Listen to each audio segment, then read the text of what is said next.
Hey you guys, welcome to our final day of Balloon Week. I'm excited to show you our last project going on here. So if you can see in the picture right up over, wait, nope, right down there, there it is. We've got kind of like a Up feeling, if you've ever seen that movie Up, where it's the house being carried away by a balloon.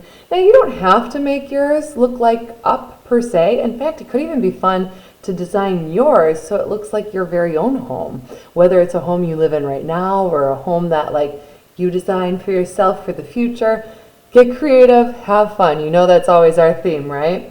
So what we're going to start with is our bottle caps. Now we're all going to have different ones. I've got a whole bunch of water bottle caps, so they're all clear, but maybe yours is from milk, maybe you've got some from soda, so they're going to be potentially different sizes, different colors, and that's okay. But what I want to show you is, let's say you have a bottle cap where you're not really feeling the color, you want it to be some other color, we've got options.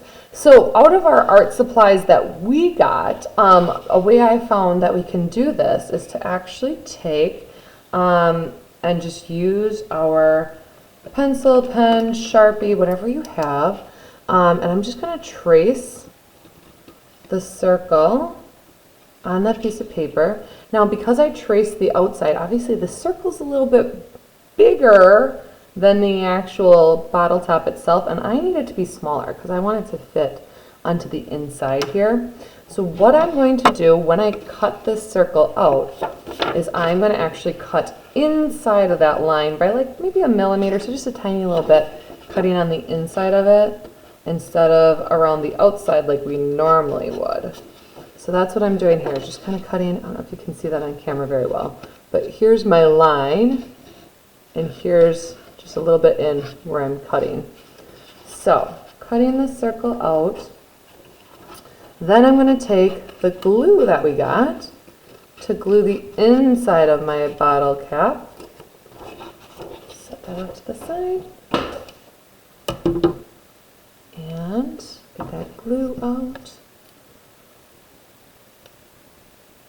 There's always that little bit of glue on the top, right? That keeps it shut. So there we go.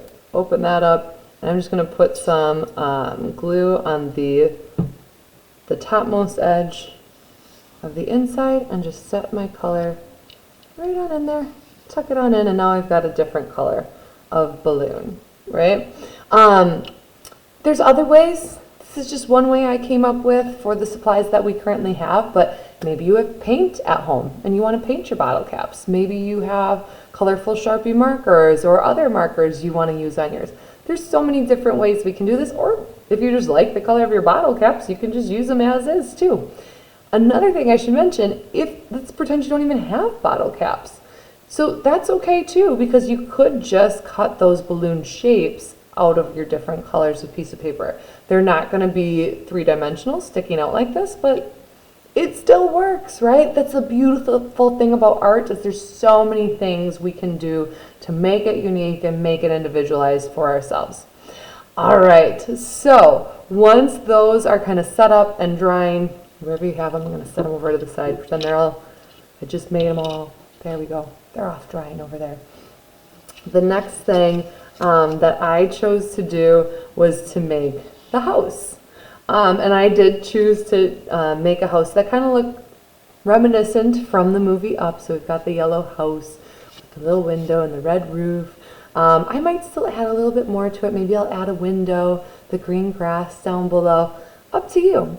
So go ahead and make a house. I just cut out paper in the different shapes and glued it all together to make my cute little house.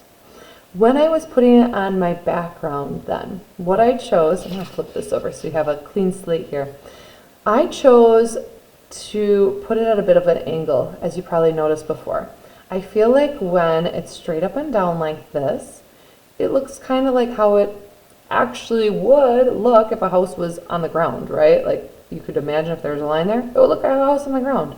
But by putting it off to the side a little bit like this, in my opinion, it gives it that feeling like, oh, this isn't just on the ground. Something else is going on. In this case, it's floating, right, with a whole bunch of balloons. So in order to attach our balloons to our house, I added my Sharpie marker lines right there. And then I would take my glue stick or your Elmer's glue, your regular liquid glue, and glue down the back. Make sure you get all those edges and glue it down just like that. Okay? Then the next step I would do are the clouds. So go ahead and cut out any fun shaped clouds that you'd like to add to yours. Of course, once again, glue all those right on down like so. And I think it's kind of fun to put a cloud or two where the balloons are going to go, because it just adds that like extra dimension to it. So as you're putting and adding as many balloons as you want to your scenery, it's like, oh, it's like coming out in front of the clouds, right? Which is really fun. So feel free to add your balloons on in there, as many as you would like to. And anything else. Maybe you do some more birds like we did last time. Maybe you even draw a little picture down here of Paradise Falls if you want to go with that up theme, or maybe a little picture of your neighborhood as you're floating away. Totally up to you. Quick reminder then, as well, as you're finishing any of these projects from this week, go ahead into our Art Hall of Fame, take a few minutes and put those pictures on in there so we can share them with other people, and then check out what your classmates have all made too, because it's really fun to share that art experience with each other. Hope you had so much fun, you guys. We'll see you next time. Thanks. Bye.